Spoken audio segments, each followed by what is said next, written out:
on s'était arrêté donc le dimanche après-midi, milieu d'après-midi, après l'accident, après le crash, vous étiez tous rendus chez le docteur Bernard Masson pour aller vérifier quelque chose, les fameux numéros sur la broche, qui ont confirmé que oui, c'est bien la broche que Vincent avait dans la jambe. Et on s'était arrêté au moment où vous étiez demandé si vous n'alliez pas aller chez lui pour aller fouiller. C'est ça. Ouais, et moi je me souviens aussi de mon idée, je voulais aller voir un numismate. Enfin vraiment un spécialiste de la chose, quoi, pour savoir ce que cette pièce qu'on a trouvée. Je sais pas s'il faut voir un archéologue ou un numismate, mais quelqu'un dans le style, quoi. Ouais, bah de toute façon, pour l'instant, oui, le numismate, ça peut être, ne serait-ce que pour qu'il identifie, qu'il te confirme que c'est bien une pièce en or, ça peut le faire. Après, savoir qu'on est dimanche, donc il va falloir attendre au minimum le lendemain pour pouvoir en trouver un. Alors, je vous affiche une carte, un plan de Paris. Ça va peut-être mettre je sais pas si l'image est très très lourde, ça va peut-être mettre un peu de temps. Ah, c'est là qu'on va voir si...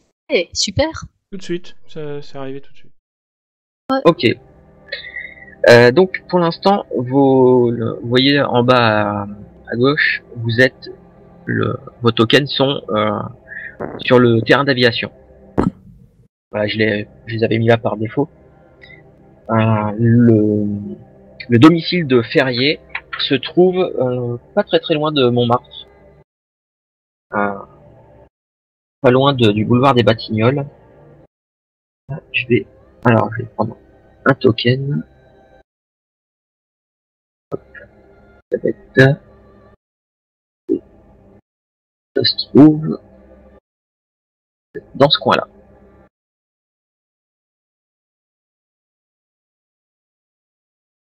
Donc c'est pas loin de la porte de la place de Clichy. Ouais. Il habite il habite dans ce coin-là. C'est pas très loin de Montmartre. Naturellement, Elisabeth, tu connais son adresse puisque tu y es déjà allé.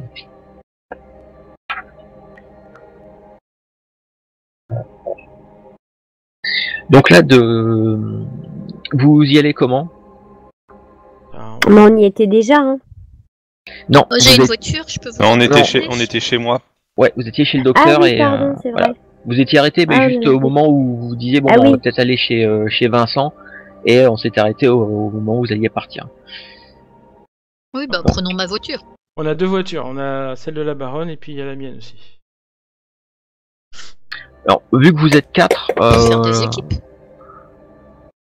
Vu que vous êtes 4, vous tenez tous largement dans la voiture de la baronne. Ouais, c'est un gros... Après, si on a besoin de... Voilà, je vais quand même prendre ma voiture et puis je vais suivre Madame la baronne. D'accord. Très bien. Après, qui veut venir dans ma voiture, il n'y a pas de souci, hein. Je vais venir. Hein. Bon bah je vais t'accompagner. Ok. Avec les filles, les garçons avec les garçons.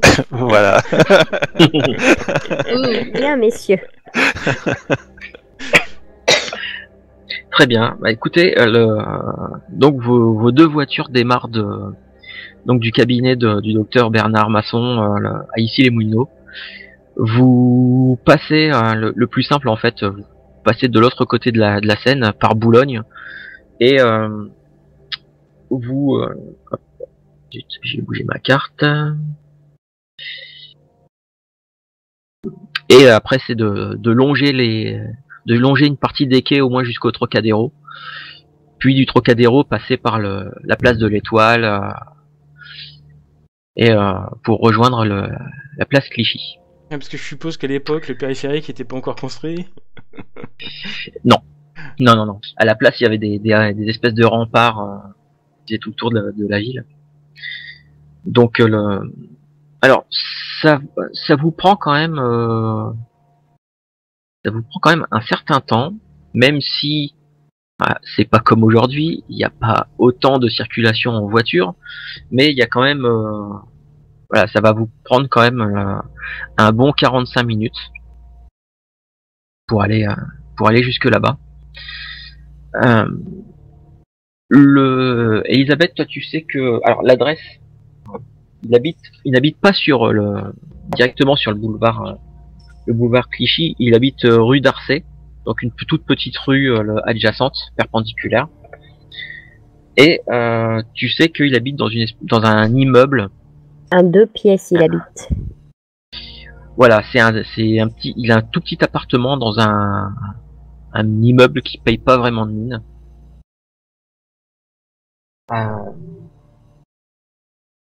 Donc bon, une fois que vous vous garez dans les environs, voilà, vous arrivez très vite à la porte du bâtiment. La question que je me posais, c'est est-ce que tu avais encore une clé de chez lui? Non, ça m'étonnerait beaucoup. Mais peut-être que je connais le concierge. Éventuellement, ouais. Que voilà, je l'ai déjà croisé et qu'il me reconnaîtra. D'accord, bah écoute, tu sais à quelle fenêtre frapper pour prévenir le concierge. La fenêtre s'ouvre et t'as un type qui est visiblement il a fallu quelques minutes avant qu'il vienne ouvrir la fenêtre. Vous avez dû le réveiller en plein milieu de sa sieste. Donc il se frotte un peu les yeux, il regarde un peu tour à tour chacun jusqu'à ce qu'ils se rendent compte que parmi le petit groupe, il y a donc Elisabeth. Et tout de suite mademoiselle, ça faisait un bout de temps qu'on vous avait pas vu. Bah oui, mais vous connaissez Monsieur Ferrier? Oui. Ça me fait plaisir de vous voir, mais qu'est-ce que pourquoi vous n'avez pas le frappé chez lui directement? Bah, nous voulions lui faire une surprise. Il doit revenir d'ici quelques heures et j'ai invité quelques amis pour lui faire une surprise. Est-ce que vous accepteriez exceptionnellement de me prêter la clé, s'il vous plaît? Ouais, un petit peu. Tu vois un petit peu quand même un petit peu gêné le fait que tu lui demandes la clé comme ça. Vous savez que c'est.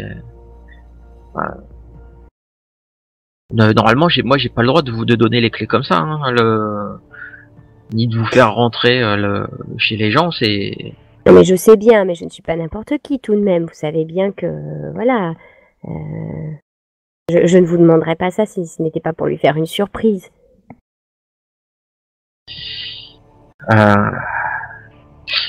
Tu vas me faire un petit jet. Oui. Tu vas me faire un petit jet de charme. Ouais. On peut la soutenir avec notre comportement pour l'aider à avoir des bonus ou pas? De toute façon, j'allais déjà lui faire faire un jet de dés avec un jet de charme avec justement un des bonus, puisque Elisabeth, pendant quand t'as commencé à venir chez Vincent, vous l'avez croisé à plusieurs reprises. Il a toujours été très chaleureux avec toi. Tu soupçonnes que le type, voilà, t'es plutôt très jolie. Voilà, une jolie jeune femme qui vient comme ça. Voilà, t'as toujours parlé très courtoisement, très correctement. Toujours un petit sourire. Est-ce que je sais si ce monsieur a fait la guerre ou pas? Non, il a pas fait la guerre. Non, il a la petite cinquantaine. D'accord. Bah, je vais quand même lui glisser, vous savez, en ce moment, ses blessures le relancent et il n'a pas beaucoup le moral. Alors, c'était un petit peu voilà, pour égayer cette journée. Vous comprenez, c'est pas toujours facile en ce moment pour Monsieur Ferrier.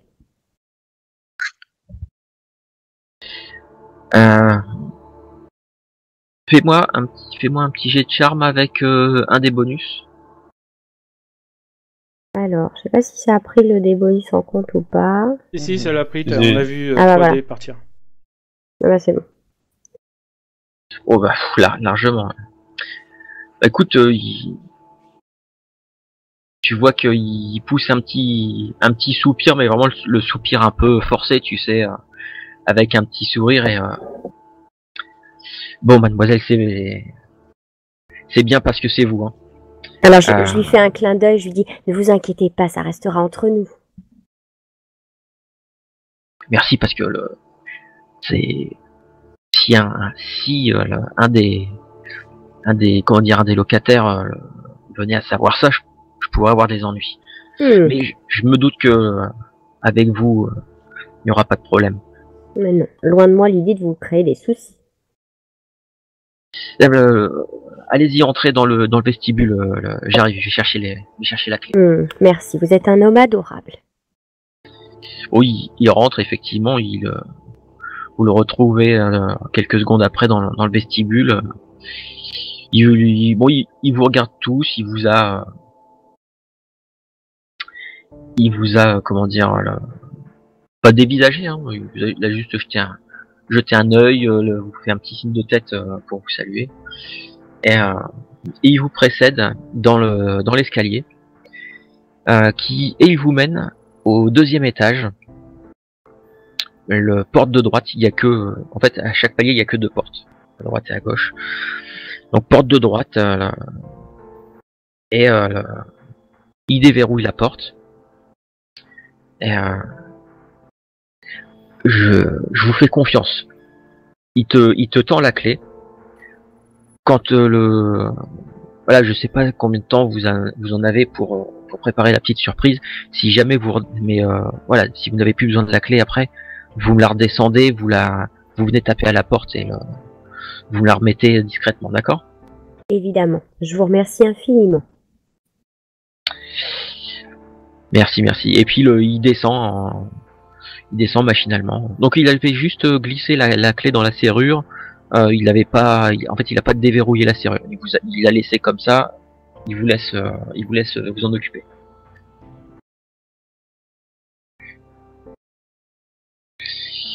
Donc voilà, vous. Bon. Je vous jette un regard. Ah, on entre, on regarde. Alors je suppose que c'est Elisabeth qui entre. Non, pas forcément. Non, pas forcément. Oh, ok. Non, comme c'était déjà vu plusieurs fois. Bah, c'était surtout dans le sens où qui est-ce qui déverrouillait la porte. Ah, d'accord, je croyais que c'était le concierge qui l'avait fait, j'avais pas compris. En fait, il avait juste glissé la clé dans la serrure et après il est parti pour vous laisser. Il vous laisse faire ce que vous avez à faire. Oh bah oui, bah on laisse faire Elisabeth. Bon, d'accord. Donc, je déverrouille la porte.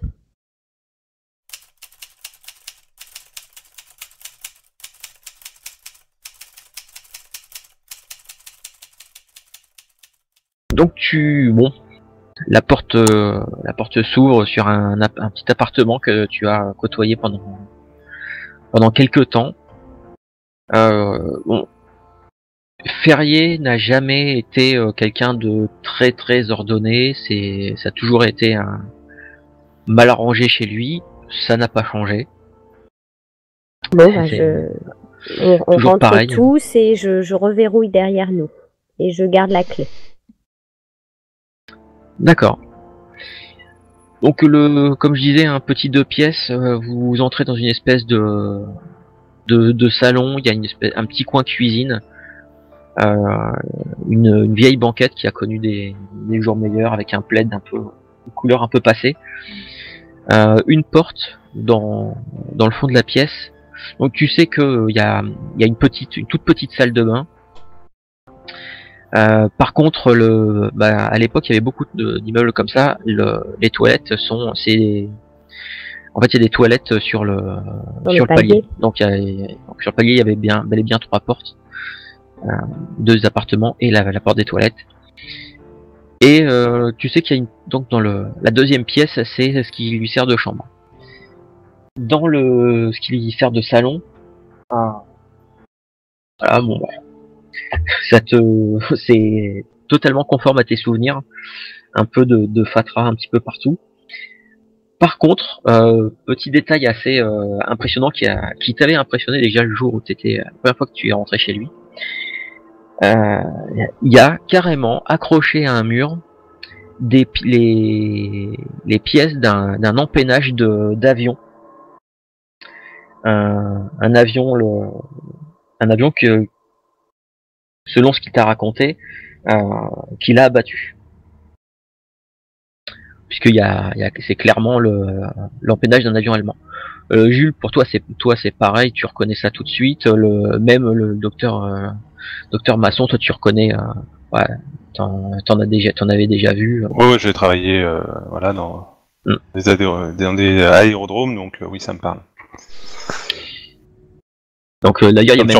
Moi je demande, mais qu'est-ce que c'est que ça? C'est un empennage d'avion allemand qu'il a abattu.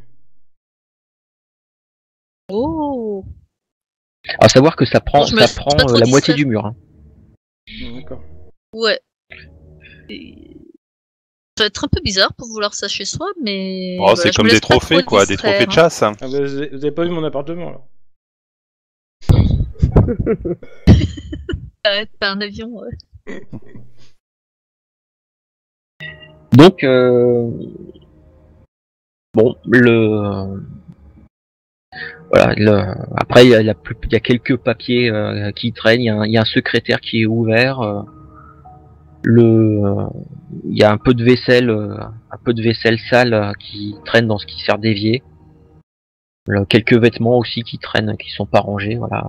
Il n'y a pas une petite bibliothèque, quelques bouquins. Oui, il y a une petite bibliothèque. Mais alors, quand je dis petite, c'est qu'il y a même pas une vingtaine de bouquins. Et surtout, quand tu commences à jeter un œil aux bouquins, c'est principalement des livres sur l'aviation. Quelques livres aussi sur des domaines un peu plus techniques de l'aviation. Est-ce qu'on a une impression que son appartement a été visité? Ou est-ce que c'est l'état général dans lequel il vivait, en fait Le fait qu'il y a de la vaisselle sale, il y a des vêtements un peu partout, etc. Alors, je vais vous demander à tous un jet de toc, puisque la baronne, toi tu voulais jeter un petit coup d'œil au papier. Jules, toi tu regardes un petit peu s'il y a des traces d'effraction, un truc comme ça. Je fais un petit peu, ouais, c'est ça, je fais un petit peu le tour, je regarde les fenêtres si elles ont pas été, tu vois, si elles sont fermées, etc.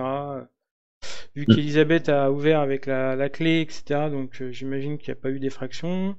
Mais par rapport aux fenêtres, etc., voir si effectivement elles sont fermées. Faire un petit tour général comme ça, juste visuel, hein, pas. Je ne touche à rien pour le moment, je regarde juste visuellement s'il y a des choses qui me tapent à l'œil en fait. Ok. Elisabeth et le docteur Bernard, vous faites quelque chose en particulier? Vous fouillez quelque chose en particulier? Moi je regarde au niveau des bouquins, voir même si je repère pas des notes entre des livres. Alors voir s'il n'y a pas un livre qui sortirait de l'ordinaire, quoi. Et moi, j'essaie de me souvenir, est-ce qu'il y avait un endroit où il rangeait discrètement, je sais pas, des papiers ou des documents, ou voilà, est-ce que dans mes souvenirs, il y avait un endroit où il cachait des choses, ou voilà. D'accord. Alors, là, la question, c'est vraiment, est-ce vous prenez vous prenez vraiment votre temps pour fouiller chacun les domaines qui vous intéressent. Bah, on n'est pas pressé par le temps, on a donc du coup, ouais, enfin je dirais on prend notre temps quoi. D'accord. Donc dans a priori, il risque pas de venir nous interrompre. Hein. C'est ça. Non. Alors dans ce cas-là, je vous fais pas faire de jet pour le chercher puisque vous avez effectivement vous fouillez tranquillement. Voilà, c'est. Alors.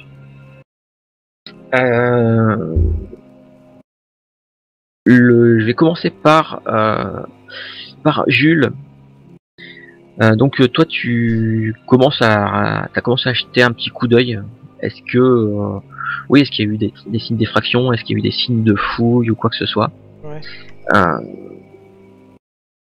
Non, t'as vraiment pas l'impression. T'as vraiment l'impression que c'est juste qu'il range pas un peu, il range pas son appart tous les jours. C'est probablement un peu comme toi peut-être.